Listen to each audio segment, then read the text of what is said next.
मेरे साथ हवाला निकालेंगे।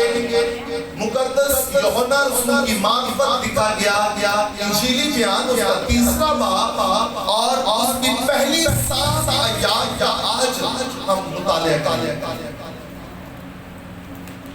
आपकी रहनुमाई के लिए हवाला दोबारा देता हूं। मुकद्दस यूहन्ना रसूल की मार्फत लिखा गया इंजीली बयान उसका 3रा बाब और उसकी पहली 7 आयत का आज हम मुतालिया करेंगे। हवाला निकाल ले, आप आमीन कह सकते हैं। इंजील अरबा में मुश्किल मरहूम है फरीसियों में से एक शख्स निकोदेमुस नाम यहूदियों का एक सरदार था। उसने रात को यीशु के पास आकर उससे कहा, ऐ रब्बी, हम जानते हैं कि तू खुदा की तरफ से उस्ताद होकर आया है, क्योंकि जो मौजज़े तू दिखाता है कोई शख्स नहीं दिखा सकता जब तक खुदा उसके साथ ना हो। तीसरी आयत यीशु ने जवाब में उससे कहा, मैं तुझसे सच कहता हूं कि जब तक कोई नए सिरे से पैदा ना हो वो खुदा की बादशाही को देख नहीं सकता। निकोदेमुस ने उससे कहा, आदमी जब बूढ़ा हो गया क्यों कर पैदा हो सकता है? ये सवालिया निशान है जो उसने खुदा मुझे समझे से कहा। क्या वो दोबारा अपनी मां के पेट में दाखिल होकर पैदा हो सकता है? ये दूसरा सवाल। फिर यीशु ने जवाब कि मैं तुझसे कहता हूं जब तक कोई आदमी पानी और रूह से पैदा ना हो वो खुदा की बादशाहत में दाखिल नहीं हो सकता। जो जिस्म से पैदा हुआ है जिस्म है, और जो रूह से पैदा हुआ है रूह है। ताज्जुब ना करके मैंने तुझसे क्या कहा, तुम्हें नए सिरे से पैदा होना जरूर है। पाक कलाम का पढ़ा और सुना जाना हम सब के लिए बाइस बरकत। जोर से बोलो से आमीन।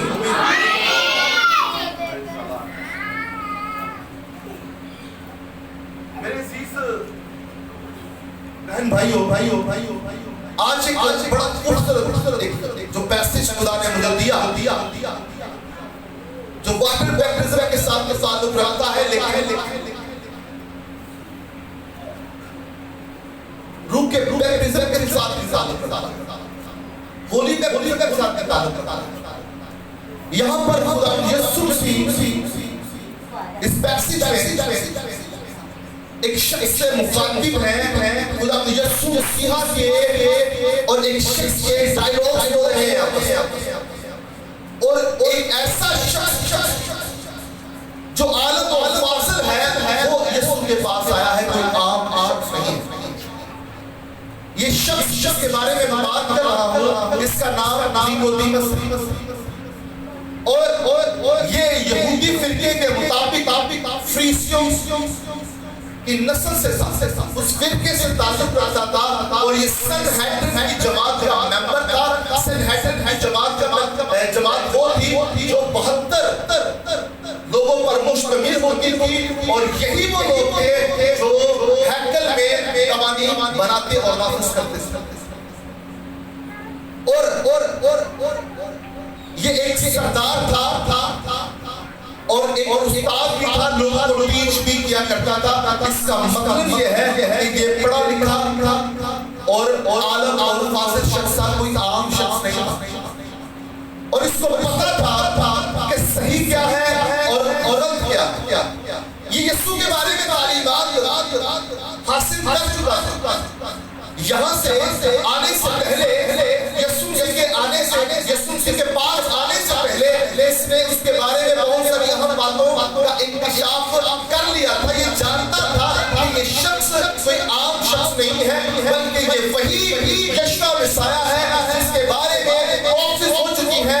एक मसीह पैदा होगा जिसको मसीह मौत कहा गया है, जो क्रिस्तुस है और वही इस्राएल कौम को रोमियो की गुलामी से आजाद करेगा। Hallelujah hallelujah hallelujah hallelujah.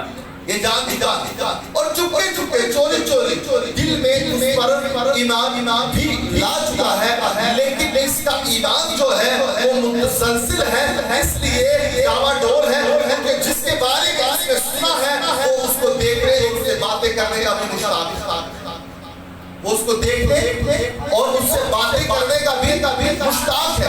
लेकिन सरदार का होने की हैसियत से, सनहेड्रिन की जमात का मेंबर होने की हैसियत से, एक आलिम और फाजिल शख्स होने की हैसियत से, और यहूदी उलमा किराम होने की हैसियत से, एक आलिम होने की हैसियत से और एक उस्ताद होने की हैसियत से, ये दिन में खुदावंद यीशु मसीह के पास आने से डरता था, क्योंकि यहूदी इसको आलिम और फाजिल जानते थे। ये सनहेड्रिन की जमात का मेंबर था और एक उस्ताद भी था। एक उस्ताद होते हुए ये दूसरे उस्ताद का मानी नहीं हो सकता, और डरता भी था। यहूदी जो है वो यीशु मसीह को बतौर एक आम इंसान समझते थे, ना कि खुदा का बेटा और ना कोई ना। हालेलुया। बात समझ आ रही? ये स्टोरी जो मैं आपके सामने पेश कर रहा हूं ताकि आपको पता चले कि ये निकोदेमुस था जो यीशु के पास आया। अब ये यीशु को मिलने का मुश्ताक है। ये किसको मिलने का मुश्ताक है? किसको मिलने का मुश्ताक है? अब क्या होता है, वो क्या करता है कि वो यीशु के पास आता है, यीशु के पास, क्योंकि अगर वो दिन को आएगा तो लोग उसको देख लेंगे, और जब देखेंगे तो उसके बारे में बातें करेंगे, और यहाँ तक बातें करेंगे कि उसको अपनी सीट भी गंवानी पड़ सकती है। ये उसके अंदर एक डर। अब वो जब यीशु मसीह के पास आता है तो उससे आते ही कैसे मुखातिब होता है, उसको क्या कहता है? ए रब्बी। क्या लफ्ज़ इस्तेमाल करता है? ए रब्बी। हम जानते हैं, ए रब्बी हम जानते हैं कि तू खुदा की तरफ से उस्ताद होकर आया है। एक उस्ताद के लिए बड़ी बात होती है कि वो दूसरे बंदे को उस्ताद। बात समझ आ रही है आपको? क्योंकि वो बड़ा उस्ताद लड़ा, मुझे उस्ताद कह तो सकते। तो बात करने का मकसद ये है, किसी को मालूम बड़ी मुश्किल बात है। अब वो उस्ताद है, लोग उसको उस्ताद कह रहे हैं। रब्बी का मतलब भी उस्ताद ही होता है। ए रब्बी, ए उस्ताद हम जानते हैं। अब मैं जानता हूँ कि तू खुदा की तरफ से, तू किसी इंसान की तरफ से नहीं, तू किसी शख्स की तरफ से नहीं, तू किसी नबी की तरफ से नहीं, बल्कि खुदा की तरफ से उस्ताद होकर आया है। लोगों को उस्ताद बनाया जाता है, लोगों को उस्ताद मुकर्रर किया जाता है, लोगों को इंसानों को इंसान मुकर्रर करते हैं, लेकिन तू एक ऐसी हस्ती है और तू एक ऐसा शख्स है जिसको किसी इंसान ने नहीं, किसी काहिन ने नहीं, किसी सरदार काहिन ने नहीं, किसी प्रॉफिट ने नहीं, बल्कि खुदा ने अलॉट किया है और उस्ताद बनाकर भेजा है। तू खुदा की तरफ से उस्ताद होकर आया है, क्योंकि जो मुझसे दूर निकालता है कोई शख्स दिखा सकता ही नहीं, क्योंकि जो मुझसे दूर दिखाता है कोई शख्स नहीं दिखा सकता। जब तक खुदा के साथ, जब तक वो जानता था कि खुदा इसके साथ था, वो जानता था। आप अंडरस्टैंड करें, वो कहते हैं खुदा जब तक साथ ना हो तो हम पहुंचे हो नहीं सकते। तो इसका मतलब है वो यकीन ला चुका है कि खुदा इसके साथ, खुदा। अब वो ईमान ला भी चुका है, लेकिन मुकम्मल इजहार नहीं कर रहा। वो उसको उस्ताद मान भी चुका है, लेकिन अभी भी वो डर लगा रहा है। खुदावंद यीशु मसीह इम्तियाज से दूर रखते हैं। वो अपनी इस मखूमल फितरत से, सुपरनैचुरल पावर से वो क्या करते हैं? पहचान लेते हैं उसको, चल क्या रहा है, हो क्या रहा है, उसके आने का मकसद क्या है। यीशु ने जवाब उससे कहा, मैं तुझसे कहता हूँ। यीशु एक कदम और आगे बढ़ते कि जब तक कोई नए सिरे से पैदा ना हो वो खुदा की बादशाहत को नहीं दे सकता। सिर्फ मुझे रब्बी और उस्ताद कहने से तू आसमान की बादशाही में दाखिल नहीं हो सकता है। खुदावन जान रहे हैं, ये आलम और फाज़िल सब कुछ जानता है, ये सब कुछ जानता है, यहाँ तक जानता है कि मैं खुदा की तरफ से अपॉइंट होकर आया हूँ, और ये उसको ये चाहिए कि अगर ये निजात पाना चाहता है, खुदा की बादशाह में दाखिल होना चाहता है, तो ये क्या करेगा? नए सिरे से इसको पैदा होना भी जरूर है, क्योंकि मारूसी गुनाह करना धब्बा तो उसके एहसास लगा ही हुआ था, लेकिन इनफरादी तौर पर जो भी उन्होंने गुनाह किए थे वो भी उसके साथ थे। और अगर कोई शख्स चाहता है कि वो खुदा की बादशाहत में दाखिल हो, तो उसको नए सिरे से पैदा होना जरूर है। बात समझ आ रही है? बात समझ आ रही है? क्या मैंने कहा है? अगर कोई बात खुदा की बादशाहत में दाखिल होना चाहता है, तो उसको क्या करना चाहिए? अगर आप चाहते हैं कि आप सही तौर पर खुदा यीशु मसीह के दोस्त बन जाए, उसके भाई बन जाए, और खुदा के बेटे और बेटियां बन जाए, तो आप पर यह फर्ज है कि आपको नए सिरे से पैदा होना जरूर। आपको नए सिरे से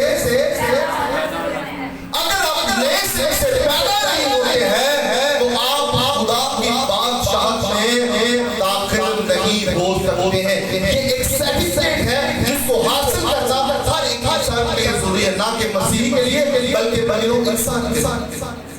हालेलुया। खुदा यीशु मसीह को हम कैद नहीं कर सकते, वो सिर्फ मसीहियों के लिए नहीं बल्कि बलियों और इंसान के लिए है। हालेलुया। इस बात को भी याद रखिए। अब आगे क्या होता है? ये बात को खुदा यीशु मसीह ने तीसरी आयत में की, जब चौथी आयत का मुताला करते हैं, तो वहां पर लिखा है निकोदेमुस ने उससे कहा, किससे कहा? खुदावंद यीशु मसीह से कहा। डायलॉग चल रहे हैं, कभी यीशु मसीह सवाल कर रहे हैं, कभी निकोदेमुस जवाब दे रहा है, और कभी निकोदेमुस सवाल कर रहा है, तो खुदावंद यीशु मसीह उसको जवाब दे रहे हैं। ये डायलॉग गुफ्तगू हो रही है। अब क्या है कि यीशु मसीह से निकोदेमुस चौथी आयत में कहता है, आदमी जब बूढ़ा हो गया तो क्यों कर पैदा हो सकता है? निकोदेमुस सरदार काहिन तो जरूर है, सरदार तो जरूर है, काहिन तो जरूर है, उस्ताद तो जरूर है, लेकिन वो दुनियादारी। लेकिन यहाँ पर जो उस्ताद है वो दुनियादारी का नहीं, वो आसमान से उतर कर आया है, वो खुदा का कलमा है, मुजस्सम कलाम। उसने आसमानी बातें कर दी, ना कि ज़मीनी बातें कर दी। निकोदेमुस ज़मीनी बातें कर रहा है क्योंकि उसका राब्ता ज़मीनी चीजों से है, लेकिन खुदा जो आसमानी है वो आसमानी चीजों की बात कर रहा है। मेरी बात को समझना है।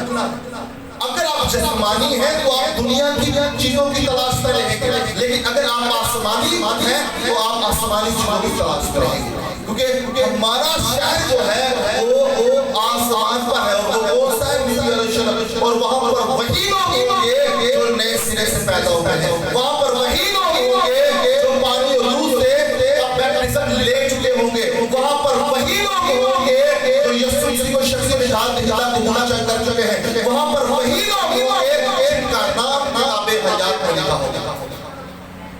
और ये ऐसे नहीं ऐसा जगह जो आप किताब नहीं, ये कोई जिसमें मैं खुद नाम लिख सकता हूँ ना, कोई भी लिखे कि मेरी बहन है या मेरा भरा है, नाम ना लिखा। ये बात आप समझ लें। वहां पर ना कोई बीवी होगी, ना कोई शौहर होगा, ना बाप होगा, ना माँ होगी, ये सारी चीजें वहां पर नहीं होगी, कोई नहीं, एक से ही सारे वो तो सारे खुदा के बेटे और फिश्तों की माने वो तो नकाल नहीं जो, ये भी बात आप साथ थले शोहरे मैं गुलाम मर गया, उससे कोई नहीं, जो मर जाएगा तो बात जो अगर जो मर जाएगा यीशु मसीह में वो जिंदा रहेगा, आप मर जाएगा वो कोई नहीं। अगर आपने अभी तक यीशु मसीह को शख्सी निजात कबूल नहीं किया है, और अगर आप नए सिरे से पैदा नहीं हुए हैं, और अगर आपकी हलाकत हो जाती है, तो मैं आपको पक्की बात कह सकता हूँ, आप ये नहीं कह सकते हैं कि आप भी हवा में खुदा यीशु मसीह का इस्तेमाल करेंगे, तो बाइबल में इसकी नफी करती है। बाइबल इसकी अब कैसे मैं आपको आगे बता रहा हूं। निकोदेमस ने उससे कहा, किससे कहा जी? जरा बोला करें, फर्क नहीं पड़ गया। किससे कहा? अब क्या कहा है? जब आदमी बूढ़ा हो गया तो क्यों कर पैदा हो सकता है? एक 70-80 साल उम्र हो गई तो किਵੇਂ पैदा हो सकता? अजीब सी बात नहीं। पैदा इंसान कहां से होता है? यार बोलो, क्यों तो बुरी बात करते हैं? कैसे पैदा होता है? दुनिया में हम कैसे हैं? मेरी माँ ने 9 मंथ अपने पेट में रखा है, उसके बाद मैं दुनिया में आया हूँ। सभी ऐसे हैं तो मुश्किल बात है। सभी बोले, सभी नहीं बोलेंगे तो फिर ये आपकी बात का इज़हार है। कैसे इंसान कैसे पैदा होता है? अंडरस्टैंड। अब वो यहाँ पर ये समझ रहा है कि क्या मुझे दोबारा माँ के पेट में जाना पड़ेगा, और ये अमल कैसे हो सकता है? वो कैसी बातें कर रहा है? ये तो बातें ना सोच समझ से बाला ना बातें, ये कैसी अपने बात कर रहा हूँ कि वो जिस्मानी था इसलिए जिस्म की बातें कर रहा है, और उसको ये पता नहीं चल रहा ये रूहानी है, वो रूह की बातें करेगा। जो दुनियादारी से ताल्लुक रखता है वो दुनिया ही की बातें करेगा। उसने दुनिया ही की बातें सीखी है, उसके पास दुनिया ही का इल्म है, लेकिन जो आसमानी है वो आसमानी बातें करेगा। उसके पास आसमानी इल्म है, वो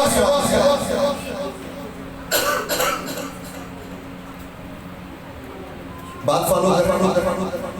अब वो दुनियादारी के बारे में जिस्म की बात कि जो कोई जोड़ा हो गया है वो क्यों कर पैदा हो सकता है? ये सवाल किया किससे? किससे किया सवाल? देखिए अभी भी आप जो पीछे बैठे वो नहीं बोल रही, उनको शायद उसको छोड़ दे। किससे सवाल किया है?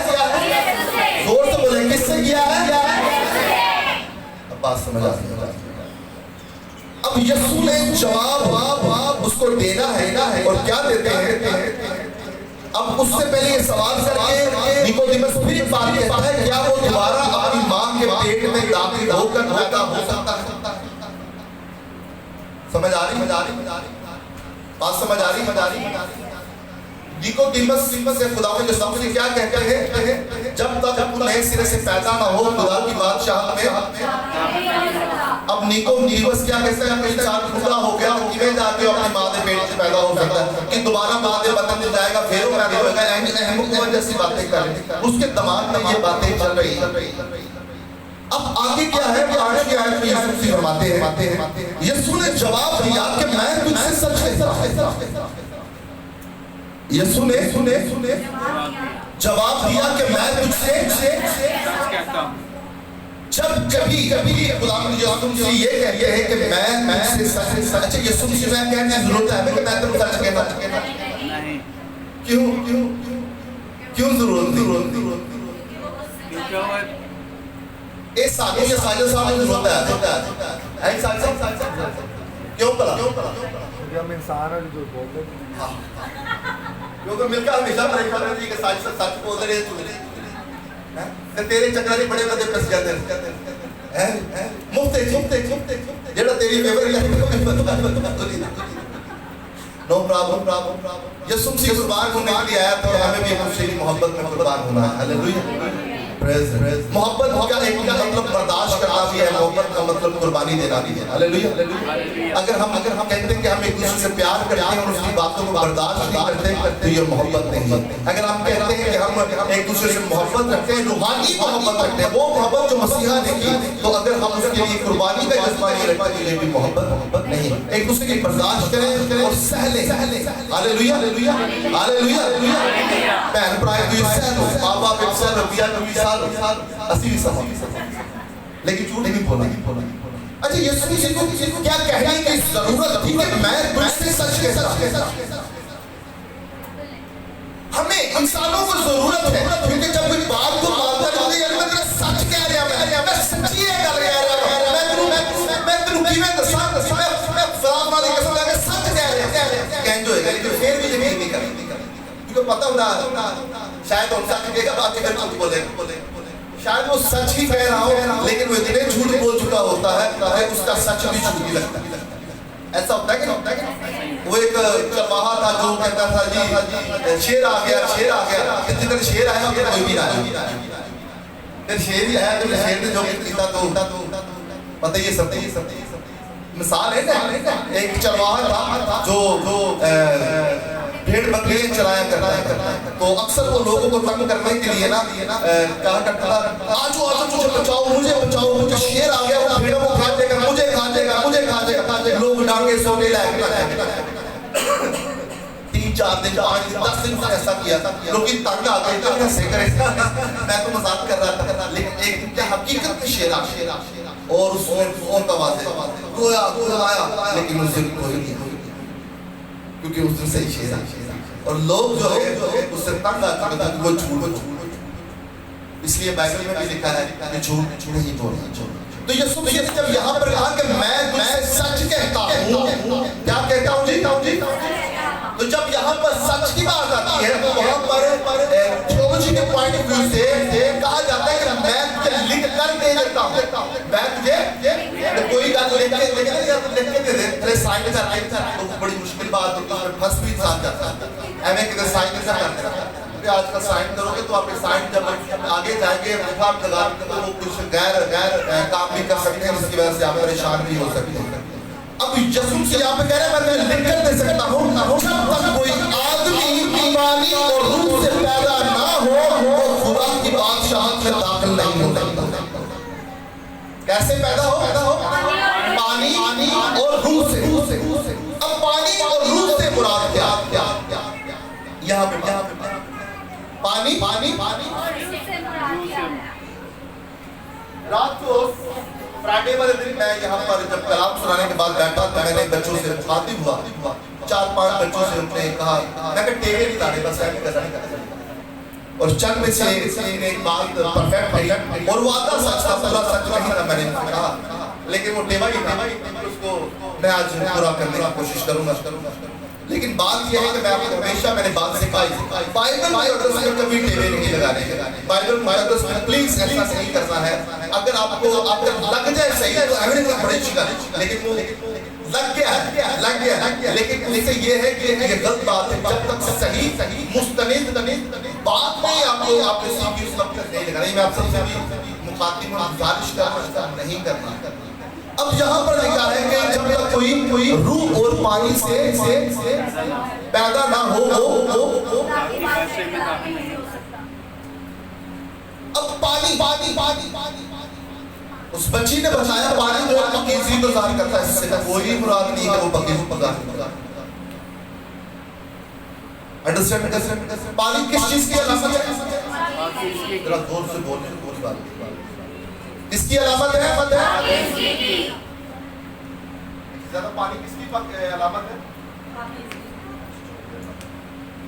ना करके नहीं कहना, सीधा कहना। प्लीज अब जब सुन रहे हैं मेरी बात सुने। मुझे ऐसे दुख होता है कि ये बातें जो मैं बड़ी ठहरा के बड़ी सुकून से मैं समझा रहा हूँ कि आपको समझ आ जाए कि पानी और रूह से पैदा होना जरूरी है। इसके बगैर आप जन्नती हो ही नहीं सकते। इसके बगैर आप ये बात मैंने एंड पे कहनी थी जो अभी कह रहा हूँ। अगर कोई कहे ना मैं कोई ना किसी ने 2 चला कर नहीं फिर जन्नत में कैसे जाएंगे? अमला नाल दुआमा असल बिन अमला दे। अगर आपकी ये भी अमल करना जरूरी है, आपको नए सिरे से पैदा होना जरूरी है, आपको ये अमल करना जरूरी है, आपको पानी का बैप्टिज्म लेना जरूरी है, आपको उसका बैप्टिज्म लेना जरूरी है, आपको नए सिरे से पैदा होना जरूरी है। तो जब तक आप नए सिरे से पैदा नहीं होंगे आप खुदा के बेटे और बेटियां नहीं बन सकते। मैं झूठ नहीं बोल रही। अब मैं कहूँगा यीशु को सच कहने की जरूरत है, लेकिन यीशु ने भी कहा कि मैं तुझे कर सकता, मैं लिख के देने जा रहा हूँ, मैं लिख के देने के लिए तैयार हूँ कि जब तक कोई पानी और रूह से पैदा ना हो वो खुदा की बादशाहत में दाखिल नहीं हो सकता। क्योंकि जो जिस्म से पैदा हुआ है वो जिस्म है और जो रूह से पैदा हुआ है वो तू है। ताज्जुब ना करके मैंने तुझसे क्या कहा, आप भी ताज्जुब ना करो कि मैं करिए गला एवं करिए गला अपने को गला खरीदा ना, मैंने अपने से बातें नहीं की। तुम्हें नए सिरे से पैदा होना जरूर है, तुम्हें नए सिरे से पैदा। ताज्जुब ना करो मैं तो मैं कह रहा अजीब की गला बोला, एक ही गला कही जाता है, एक ही गला कही जाता है। अरे मैंने अपने से बातें नहीं की हैं, खुदा के कलाम की अमीर बातें जो सुनहरी बातें हैं, जो शहद से मीठी हैं और जो थोड़े की मानिद हैं, वो बातें मैंने आपके सामने पेश की हैं। जो थोड़े से मानिद के आपके दिल पर जरब लगाए, अभी आपको आपके ऊपर लगेगी यार गला कितनों की जा रही है, तो कहीं की जा रही है। अक्सर मैं कहूँगा जैसे तो बचपन में लगता है ये वो मखसूसियत होती है। नए सिरे से पैदा होना जरूर है, नए सिरे से पैदा होना और नए सिरे से पैदा इंसान कैसे हो सकता है? क्या दोबारा माँ के पेट में जाएगा और फिर उसका जन्म होगा, 9th मंथ उसकी माँ उसको अपने बदन में रखेगी, फिर वो दर्द को बर्दाश्त करेगी और फिर बच्चा पैदा करेगी? ऐसा नहीं है, ऐसा ये आपकी सोच हो सकती है, निकोदेमस की सोच थी, लेकिन यीशु का हकीकत क्या कहना चाहते थे मैं आपके सामने बयान करता हूं। वो ये है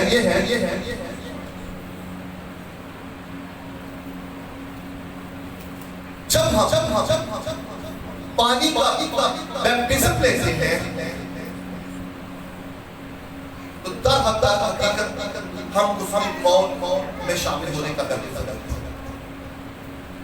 एक हवाला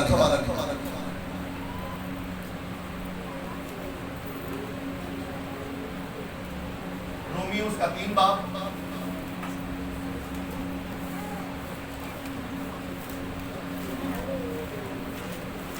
मुकद्दस पौलुस का रोमियो कलीसिया के नाम पर उसका 3रा बाब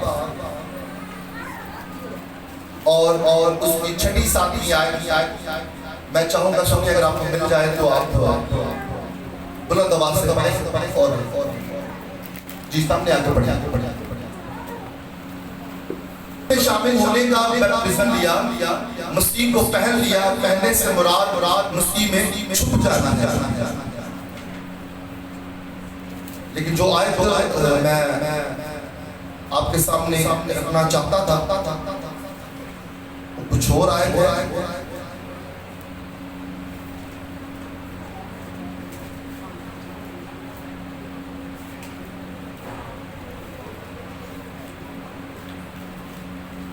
मुराद ये है कि जितनों ने मसीह यीशु में पानी का बैप्टिज्म लिया है उसने उसके मौत में शामिल होने का बैप्टिज्म लिया है। जब हम यीशु मसीह की में बैप्टिज्म को हासिल करते हैं तो जब हमें पानी में उतारा जाता है, जब हमें बात को समझना, जब हमें पानी में उतारा जाता है वह पानी में होते हैं तो दर हकीकत ये क्या है मैंने आपको बता चुका हूँ। ये क्या साइन होता है जिनको ये मैं बताया हुआ है कोई पता नहीं। हम मसीह में मर रहे हैं। जब पानी में आपको खड़ा किया जाता है तो एकदम से होगा पादरी आपको नीचे नहीं कर देता।